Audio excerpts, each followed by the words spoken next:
آج ہم ایک ایسی تحریر پر غور کرنے جا رہے ہیں جو انسانی روح اور اس کائنات کے درمیان بننے والے تعلق کی آخری گہرائیوں تک جاتی ہے۔ ہمارے پاس آج جو متن موجود ہے وہ دراصل حضرت واصف علی واصف رحمۃ اللہ علیہ کی ایک محفل گفتگو کی لفظی نقل ہے۔ ہماری اندر کی دنیا کس طرح باہر کی کائنات کو متاثر کرتی ہے۔ سننے والوں کے ذہن میں بھی اکثر یہ بات آتی ہوگی کہ کیا ہماری خوشی، ہمارا غم اور ہماری بے چینی واقعی باہر کے حالات پر منحصر ہیں؟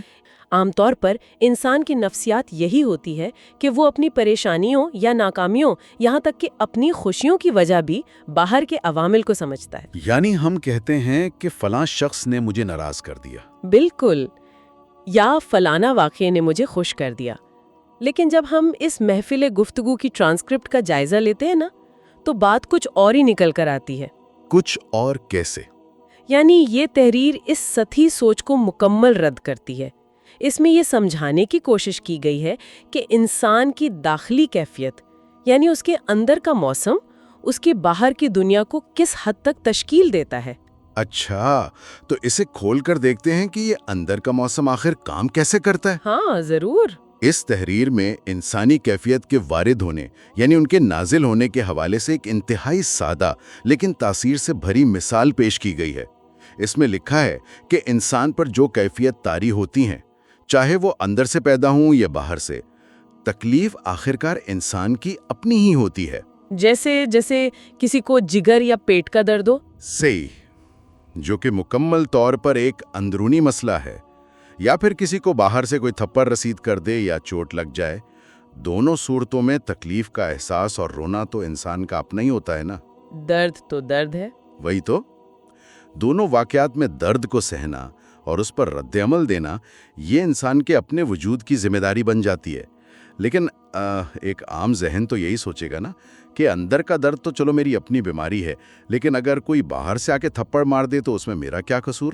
یہی وہ جگہ ہے جہاں اس گفتگو کا سب سے گہرا فلسفہ سامنے آتا ہے۔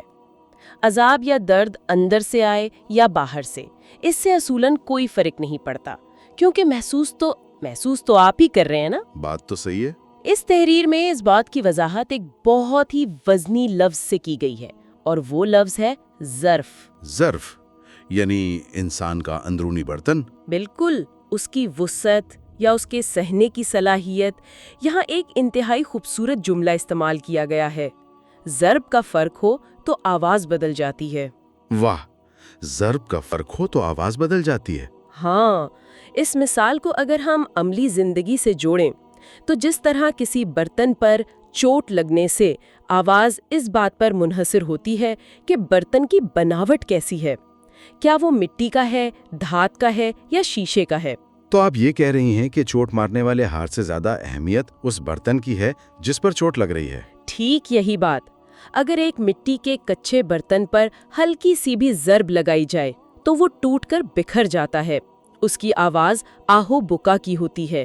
اور دھات کا برتن؟ اگر کسی پختہ دھات کے برتن پر وہی چوٹ لگائی جائے تو اس میں سے ایک گونجتی ہوئی آواز پیدا ہوتی ہے جو شاید سنگیت جیسی لگے۔ صحیح۔ آج کے دور میں دیکھیں، کسی فرد کو دفتر میں نوکری سے نکال دیا جاتا ہے یا کوئی اس پر تنقید کرتا ہے، ایک شخص مکمل طور پر ٹوٹ جاتا ہے، نا امیدی کا شکار ہو جاتا ہے، اور دوسرا شخص شاید اسی تنقید کو اپنے اندر جذب کرتا ہے اور ایک نئی شروعات کرتا ہے۔ بالکل ایسا ہی ہے۔ چوٹ دونوں پر باہر سے لگی، لیکن رد عمل ان کے اپنے ظرف کا تھا۔ تو تحریر یہ سمجھاتی ہے کہ چوٹ باہر سے لگ رہی ہے یا اندر سے، اس بحث میں پڑنے کے بجائے یہ دیکھنا چاہیے کہ سہنے والے کا ظرف کتنا بڑا ہے۔ یہ ظرف اور ضرب والی مثال واقعی سوچنے پر مجبور کر دیتی ہے، اور مجھے لگتا ہے اس ظرف کو بڑا کرنے میں وقت اور تجربے کا بھی بڑا عمل دخل ہے۔ ہاں، تجربہ تو وقت کے ساتھ ہی آتا ہے۔ اسی تحریر میں آگے چل کر ماضی کی یادوں اور اداسی کا ذکر بھی بہت واضح انداز میں کیا گیا ہے۔ لکھنے والے بیان کرتے ہیں کہ انسان سوچتے سوچتے کہاں سے کہاں نکل جاتا ہے۔ ایک وقت ہوتا ہے جب انسان جوان ہوتا ہے، اس کے خواب کچھ اور ہوتے ہیں، لیکن وقت کے ساتھ سب کچھ بدل جاتا ہے۔ اور اسی اداسی کے درمیان موت کی حقیقت کو بھی بیان کیا گیا ہے۔ ہاں، انسان دیکھتا ہے کہ کیسے اس کے اپنے والدین اس دنیا سے چلے گئے، کل تک جو سایہ تھے آج وہ نہیں ہے، اور پھر اچانک یہ احساس ہوتا ہے کہ اب اگلا نمبر ہمارا ہے۔ پھر ہمارے بچوں کو بھی اسی راستے پر چلنا ہے۔ یہ سفر مسلسل اور ناقابل واپسی ہے، لیکن یہ باتیں تھوڑی اداس کر دینے والی نہیں ہیں۔ بظاہر یہ باتیں اداس اور غمگین لگتی ہیں، لیکن اس گفتگو کا مقصد مایوسی پھیلانا ہرگز نہیں ہے۔ دراصل موت کی اس حقیقت کو قبول کرنا ہی انسانی ظرف کی وسعت کا سب سے بڑا حصہ ہے۔ یعنی سچائی کو ماننا۔ ہاں، یہ فانی ہونے کا احساس، یہ جان لینا کہ سب کچھ چھوڑ کر جانا ہے، انسان کو دنیا کی سطحی فکر اور چھوٹی موٹی تکلیفوں سے آزاد کر دیتا ہے۔ اور تب چھوٹی چھوٹی باتوں پر رونا چھوٹ جاتا ہے۔ بالکل، جب انسان یہ جان لیتا ہے کہ سفر مسلسل جاری ہے اور ہر کسی نے اس منزل سے گزرنا ہے، تو اس کا باہر کی تکلیفوں کو دیکھنے کا نظریہ ہی بدل جاتا ہے، اور یہی نظریہ انسان کو خود آگاہی یعنی اپنے آپ کو پہچاننے کی طرف لے جاتا ہے۔ اس تحریر میں اسی پہچان کو عرفان کا نام دیا گیا ہے۔ عرفان یعنی اپنی روح اور ذات کی آخری گہرائیوں کو سمجھنا۔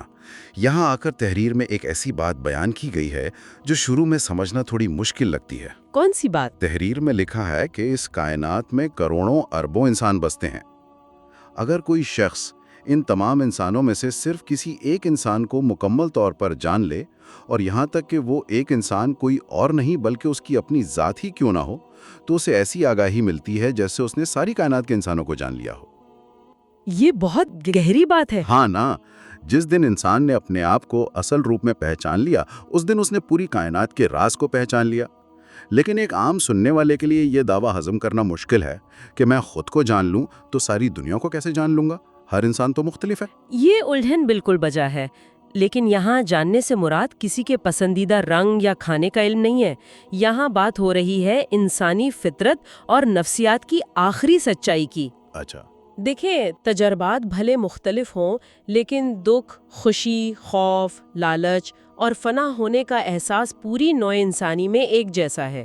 جب آپ اپنی ذات کے پردے چھاک کرتے ہیں اور اپنی خامیوں اور خواہشات کو ان کی ننگی حقیقت میں دیکھتی ہیں، تو آپ کو سمجھ آ جاتی ہے کہ باقی ساری دنیا بھی انہی جذبات کے تحت چل رہی ہے۔ لیکن سوال یہ اٹھتا ہے کہ خود پر غور کرنے کا عملی طریقہ کیا ہے؟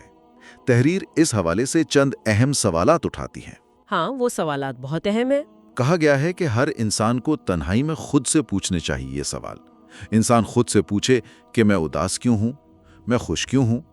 میری خوشی کا اصل منبع کیا ہے؟ اور سب سے اہم سوال یہ کہ میرے دعوے تو آسمان سے باتیں کرتے ہیں، لیکن میرے حالات اور میرے عمل اتنے کمزور کیوں ہیں؟ صحیح، یہ سوالات طنز نہیں ہیں، بلکہ یہ انسان کو اس کے اندر کا آئینہ دکھاتے ہیں۔ آئینے کی مثال یہ اس متن کا بڑا ہی حیرت انگیز پہلو ہے۔ بالکل، آئینے کی بات آئی ہے تو مجھے اس گفتگو کا وہ حصہ یاد آ گیا جو سب سے پر اسرار ہے۔ تحریر میں آئینے کے حوالے سے بیان کیا گیا ہے کہ جب انسان تنہائی میں آئینے کے سامنے کھڑا ہو کر غور کرتا ہے تو ایک وقت آتا ہے جب اسے محسوس ہوتا ہے کہ وہ اس تنہائی میں اکیلا نہیں ہے۔ تیری تلاش مجھے میرے سامنے لائی۔ ہاں، وہی جملہ یہ بار بار گھومتا ہے متن میں۔ یعنی انسان چلتا تو کسی اور حقیقت کو ڈھونڈنے ہے، لیکن گھوم پھر کر وہ اپنے ہی سامنے آ کر کھڑا ہو جاتا ہے۔ یہ تصور کہ جب انسان گہرائی میں اترتا ہے تو آئینے میں صرف اس کا اپنا دھندلا عکس نہیں ہوتا، بلکہ اسے لگتا ہے کوئی اور بھی اس کے ساتھ وہاں موجود ہے۔ یہ کیا ماجرا ہے؟ کیا یہ صرف ایک نفسیاتی دھوکہ ہے؟ یہ ہرگز کوئی نفسیاتی دھوکہ نہیں ہے۔ یہاں جس آئینے کا ذکر ہے وہ شیشے کا آئینہ نہیں ہے، بلکہ ذات کا آئینہ ہے۔ ہم اکثر سمجھتے ہیں کہ حقیقت ہم سے کہیں باہر کسی اور جگہ پر پوشیدہ ہے۔ ہم بس بھاگ دوڑ میں لگے رہتے ہیں۔ بالکل، لیکن اس گفتگو کے مطابق وہ آگاہی اور وہ حقیقت انسان کے اپنے اندر ہی دبی ہوئی ہے۔ ہم شور و غل میں اس لیے رہتے ہیں کیونکہ ہمیں اس تنہائی کے آئینے کے سامنے کھڑے ہونے سے ڈر لگتا ہے۔ تنہائی ڈراتی ہے۔ ہاں، اور جب کوئی ہمت کر کے اس آئینے کے سامنے کھڑا ہوتا ہے اور اپنی اصل سے جڑنے کی کوشش کرتا ہے تو اس کی اپنی میں مٹ جاتی ہے۔ اسے محسوس ہوتا ہے کہ اس کائنات کا سارا راز اس کی روح میں دھڑک رہا ہے، اور یہی وہ جگہ ہے جہاں داخلی دنیا کا تصور باہر کی دنیا کے تصور سے جا ملتا ہے۔ اور وہاں سے اس بحث کا تیسرا حصہ شروع ہوتا ہے، جہاں کائنات اور ہمارے نظریے کی بحث ہے۔ اس تحریر میں آگے چل کر بڑی ہی دلچسپ مثالیں دی گئی ہیں۔ یہاں جو سب سے دلچسپ بات ہے نا، وہ یہ ہے کہ ساری کائنات کا وجود ہماری حصوں اور روح پر منحصر ہے۔ ہاں، لکھنے والے بیان کرتے ہیں کہ بلبل کی آواز، اصل میں بلبل کی آواز کیا ہے؟ وہ آواز دراصل ہمارے کان کی سماعت یعنی ہمارے سننے کی صلاحیت کا نام ہے۔ اسی طرح دنیا میں جو خوبصورت رنگ پھیلے ہوئے ہیں وہ دراصل ہماری آنکھ کی بینائی ہیں۔ پھولوں کی مٹھاس اور ان کی مہک ہماری اپنی حس کی وجہ سے ہیں۔ ایک بڑا ہی روحانی جملہ اس محفل میں ادا کیا گیا تھا، تیرا نہ ہو تو پھول میں مٹھاس نہیں آتی۔ کہا گیا ہے کہ اگر ہمیں زکام ہو جائے تو کیا پھول اور پھل اپنا ذائقہ کھو دیتے ہیں؟ نہیں، ان میں مٹھاس موجود ہوتی ہے، لیکن کیونکہ ہماری اپنی حس کام نہیں کر رہی ہوتی، ہمیں مٹھاس محسوس نہیں ہوتی۔ صحیح مثال ہے۔ لیکن یہاں پھر میری وہی عام سے فرض کی ہوئی الجھن سامنے آتی ہے۔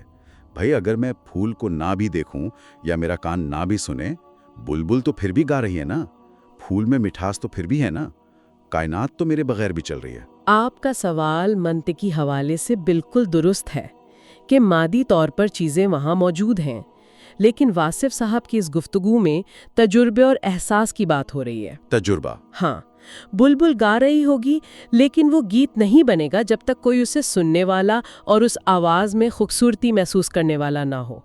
پھول کا رنگ اپنی جگہ ایک کیمیائی عمل ہے، لیکن اس رنگ کا حسن صرف دیکھنے والے کی آنکھ اور اس کی روح بنتی ہے۔ یعنی انسان کا وجود معنی پیدا کرتا ہے۔ اگر انسان اپنی حصوں اور اپنی داخلی کیفیت کو نکال دے تو یہ کائنات صرف کنکروں، مٹی اور بے جان مادے کا ڈھیر رہ جاتی ہے۔ انسان کا ہونا ہی اس کائنات کو بامانی بناتا ہے۔ اگر ہم اسے روزمرہ زندگی کے تناظر میں دیکھیں تو یہ بات کتنی واضح ہو جاتی ہے۔ وہ کیسے؟ دیکھیں، ہم کسی شخص کو دوست دیکھتے ہیں یا کسی کو دشمن۔ یہ دوستی یا دشمنی باہر والے کے چہرے پر تو نہیں لکھی ہوتی نا، یہ دراصل ہماری اپنی نظر اور ہماری اندرونی کیفیت کا انداز ہے۔ ہماری بنائی ہی دوسرے کا چہرہ بنتی ہے۔ واہ! اس طرح دیکھا جائے تو کائنات اور انسان الگ الگ نہیں ہے۔ یہ کائنات دراصل انسان اور اس کی روح کے درمیان چلنے والی ایک طویل کہانی کا نام ہے۔ یہ بات واقعی روایتی سوچ سے بالکل مختلف ہے۔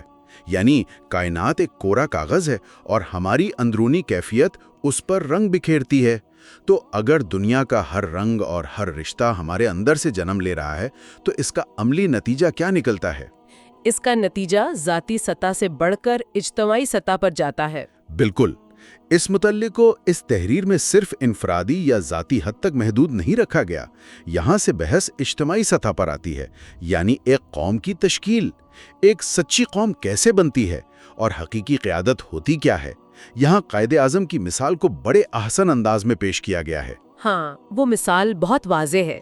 تحریر میں اس بات پر زور دیا گیا ہے کہ قائد اعظم کوئی بہت بڑے مذہبی مفسر نہیں تھے، انہوں نے کسی کتابوں کی تفسیریں نہیں لکھی تھیں، لیکن ان کی قیادت میں ایک عظیم قوم بن گئی۔ اس کی وجہ صرف اور صرف ان کا خلوص اور سچائی تھی۔ لوگوں کو یقین تھا کہ یہ شخص دھوکہ نہیں دے گا۔ قیادت میں سب سے بنیادی چیز نیت کا خلوص ہوتی ہے۔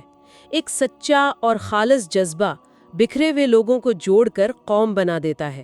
لیکن مسئلہ تب پیدا ہوتا ہے جب قیادت صرف دکھاوے یا ذاتی فائدے کے لیے کی جائے۔ صحیح کہا۔ اس تحریر میں قیادت کی نفسیات کو سمجھانے کے لیے جارج اورویل کی مشہور انگریزی کتاب اینیمل فارم کا ایک زبردست حوالہ دیا گیا ہے۔ یہ مثال سچی اور جھوٹی قیادت کے فرق کو خوب نکھارتی ہے۔ ہاں، وہ اینیمل فارم کا واقعہ جہاں جانوروں نے بغاوت کر کے انسانوں کو فارم سے نکال دیا تھا۔ انہوں نے انقلاب کے بعد ایک انصاف پر مبنی قانون بنایا تھا جس کا نعرہ تھا کہ سب جانور برابر ہیں، all animals are equal۔ طے پایا تھا کہ کوئی جانور انسانوں کی طرح نرم بستر پر نہیں سوئے گا۔ لیکن پھر کیا ہوا؟ تحریر بیان کرتی ہے کہ جب اختیار ہاتھ میں آیا، جب قیادت ملی، تو آہستہ آہستہ انقلاب لانے والے لیڈر خود انہی بستروں پر جا سوئے، اور جب عام جانوروں نے دبی دبی آواز میں اعتراض کیا تو قانون کے الفاظ ہی بدل دیے گئے اور کہا گیا سم آر مور ایکول، یعنی تمام برابر ہیں لیکن کچھ لوگ دوسروں سے زیادہ برابر ہیں۔ اور ہم روزمرہ زندگی میں، دفتر کی سیاست میں، یہاں تک کہ محلے کی کمیٹی میں بھی یہی بستر پر قبضہ کرنے والی ذہنیت دیکھتے ہیں۔ ذہنیت تو وہی رہتی ہے۔ اور اسی ذہنیت پر اس محفل کی تحریر ایک گہری چوٹ کرتی ہے۔ اس بات پر زور دیا گیا ہے کہ سچی قیادت وہی ہے جو خود کو دوسروں سے زیادہ خاص یا مور ایکول نہ سمجھے۔ تو سچا قائد کیسا ہوتا ہے؟ سچا قائد وہ ہے جو قوم کے سب سے غریب ترین فرد کی جیسی زندگی گزارے۔ اگر قوم کا غریب ترین فرد کھجور کی چٹائی پر سوتا ہے تو قائد کا بستر بھی کھجور کی چٹائی کا ہونا چاہیے۔ جس قائد میں عام آدمی کو اپنا دکھ اور اپنا چہرہ نظر نہ آئے وہ قوم کو کبھی آگے نہیں لے جا سکتا۔ قائد کا ظرف بڑا ہونا چاہیے۔ ظرف اتنا وسیع ہونا چاہیے کہ پوری قوم اس میں سما جائے۔ اس خلوص کا درد کو مزید واضح کرنے کے لیے اس متن میں دو بہت ہی زبردست اور عام فہم مثالیں دی گئی ہیں۔ پہلی مثال لاؤڈ سپیکر کی ہے۔ یہ میری پسندیدہ مثال ہے۔ کہا گیا ہے کہ سچی قیادت اندر کے جذبے سے آتی ہے، باہر کے دکھاوے سے نہیں۔ ایسا ہرگز نہیں ہونا چاہیے کہ آپ میں قوم کا کوئی درد نہیں، دل میں کوئی آگ نہیں، لیکن آپ بازار سے جا کر لاؤڈ سپیکر خرید لیں اور تقریر کرنے کی پریکٹس شروع کر دیں۔ آج کل تو ہم یہی دیکھتے ہیں۔ بالکل، لوگ پبلک سپیکنگ سیکھتے ہیں، عوام کو گھیرنے کے طریقے سیکھتے ہیں، لیکن اندر سے بالکل کھوکھلے ہوتے ہیں۔ تحریر کہتی ہے کہ اگر آپ کے اندر سچا درد اور جذبہ ہوگا تو تقریر خود بخود بن جائے گی، لفظ اندر سے جنم لیں گے اور آواز لوگوں تک پہنچانے کے لیے لاؤڈ سپیکر خود بخود چل کر آپ کے پاس آ جائیں گے۔ یہ لاؤڈ سپیکر والی مثال ہمارے معاشرے کے اس مصنوعی پن کو بالکل بے نقاب کرتی ہے، جہاں لوگ اہلیت نہ ہونے کے باوجود منصب کی نمائش کرتے ہیں۔ اصل چیز آواز ہے، آلہ نہیں۔ اور دوسری مثال؟ اسی بات کو مزید پختہ کرنے کے لیے اس گفتگو میں امام اور نماز کی مثال دی گئی ہے۔ لکھنے والے بیان کرتے ہیں کہ کبھی بھی کسی قوم کی قیادت یا حکومت ملنے کی دعا نہیں کرنی چاہیے، کیونکہ یہ اختیار دراصل ایک بہت بڑا بوجھ اور آزمائش ہے۔ صحیح۔ اس کی مثال ایسی ہے جیسے کسی مسجد میں نماز کا وقت نکلا جا رہا ہو، پوری جماعت صف باندھے کھڑی ہو، لیکن امام صاحب موجود نہ ہو۔ ایسے وقت میں جب بے چینی بڑھ جائے تو جماعت کو بچانے کے لیے اگر کوئی شخص مجبوراً مکمل خلوص اور عاجزی کے ساتھ آگے بڑھ کر نماز پڑھا دے صرف اس لیے کہ عبادت کا وقت ضائع نہ ہو، تو یہ قیادت کی سچی صورت ہے۔ یعنی اس نے اپنے لیے نہیں مانگا یہ مقام؟ بالکل نہیں، لیکن اس میں سب سے اہم شرط یہ ہے کہ جب اصلی حقدار یا اصل امام واپس آ جائیں تو اس عرضی امام کو فوراً جگہ چھوڑ دینی چاہیے اور باادب پیچھے ہٹ کر یہ تسلیم کرنا چاہیے کہ میں تو صرف عمارت اور وقت کو بچا رہا تھا۔ یعنی اقتدار یا کرسی سے چپک کر رہنے کی طلب اندر سے نکالنی پڑے گی۔ اگر وقت اور حالات آپ کو اس مقام پر مجبوراً لے آئیں تو اسے فرد واحد کا کمال نہیں بلکہ قوم کی امانت سمجھ کر ادا کیا جائے، اور وقت آنے پر کرسی چھوڑنے میں ایک پل کی ہچکچاہٹ نہ ہو۔ یہی سچی قیادت ہے۔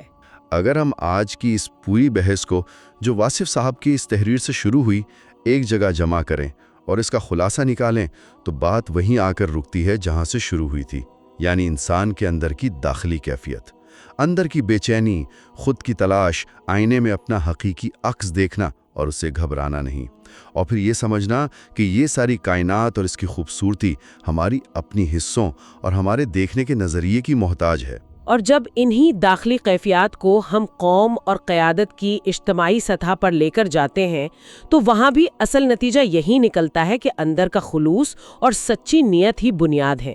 داخلی دنیا کی آگاہی اور خارجی دنیا کے مسائل، یہ دونوں آپس میں تانو بانی کی طرح جڑے ہوئے ہیں۔ سچی قوم اور اچھی قیادت آسمان سے نہیں اترتی یا باہر سے نہیں منگوائی جاتی، وہ ہمارے اپنے اندر کے سچ، ہمارے ظرف اور خلوص سے پروان چڑھتی ہے۔ آپ نے اس طویل اور گہری گفتگو کا بہترین نچوڑ بیان کیا ہے۔ اس تحقیق اور آج کے اس مطالعے سے سب سے بڑا سبق جو سننے والوں کو ملتا ہے وہ یہ ہے کہ ہم سب اکثر باہر کے معاشرے میں تبدیلی لانے کی باتیں کرتے ہیں۔ ہم چاہتے ہیں کہ باہر سب ٹھیک ہو جائے، لیکن یہ تحریر ہمیں کھینچ کر واپس ہماری اپنی ذات کی طرف، ہمارے آئینے کے سامنے لا کھڑی کرتی ہے۔ معاشرے میں کوئی بھی بڑی اور حقیقی تبدیلی اس وقت تک نہیں آ سکتی جب تک انسان اپنے اندر غور نہ کرے۔ اسے سب سے پہلے اپنی ذات کا ظرف بڑا کرنا ہوگا۔ جب افراد کا ظرف پختہ ہوتا ہے تو کیا ہوتا ہے؟ جب افراد کا ظرف پختہ اور وسیع ہوتا ہے، ان کی نیت میں خلوص آتا ہے، تب جا کر ایک ایسی قوم وجود میں آتی ہے جو اپنے مزاج میں سچی ہو، اور تبھی اس قوم کو وہ سچی قیادت نصیب ہوتی ہے جو کھجور کی چٹائی پر سونے کا حوصلہ رکھتی ہو۔ واقعی جب تک ہم اپنے اندر کی آواز کو نہیں سنیں گے، اسے ٹھیک نہیں کریں گے، تب تک باہر کی کائنات کا شور ہمیں صرف پریشان ہی کرتا رہے گا۔ آج کے اس گہرے مطالعے نے بہت سی ایسی باتوں پر روشنی ڈالی ہے جو شاید ہم اپنی روزمرہ کی بھاگ دوڑ میں فراموش کر بیٹھے ہیں۔ یہ فکری سرگرمی بہت ضروری تھی۔ اس سے پہلے کہ ہم آج کی اس بحث کو سمیٹتے ہوئے آخری نقطے کی طرف بڑھیں، ایک نیا اور نہایت فکر انگیز سوال ہم سننے والوں کے لیے چھوڑے جاتے ہیں۔ یہ سوال بھلے اس تحریر کے متن میں ٹھیک انہی الفاظ میں موجود نہ ہو، لیکن آج کی اس پوری گفتگو کی بنیاد سے ضرور ابھرتا ہے۔ وہ کیا؟ ذرا سوچئے، اگر ہماری آنکھ کی بینائی دراصل اس کائنات میں رنگ پیدا کرتی ہے اور ہماری اندر کی کیفیت ہی ہمارے آس پاس کی دنیا کا رخ اور رویہ طے کرتی ہیں، تو کیا آج ہمارے معاشرے میں جو اس قدر انتشار، غصہ اور افراتفری نظر آتی ہے، وہ دراصل کسی اور کی سازش نہیں بلکہ ہمارے ہی اجتماعی روحانی کھوکھلے پن کا ایک عکس نہیں؟ بہت گہرا سوال ہے یہ۔ اگر ہم سب مل کر ایک قوم کی حیثیت سے اس اجتماعی آئینے میں غور سے دیکھیں تو کیا وہاں ہمیں کسی سچی قیادت کا روشن چہرہ نظر آئے گا، یا وہاں صرف ہمارا اپنا ہی دھندلا، اداس اور پریشان عکس موجود ہے؟ اس سوال پر تنہائی میں بیٹھ کر ضرور غور کیجیے گا۔ آج کے اس فکری جائزے میں شامل ہونے کا بہت شکریہ۔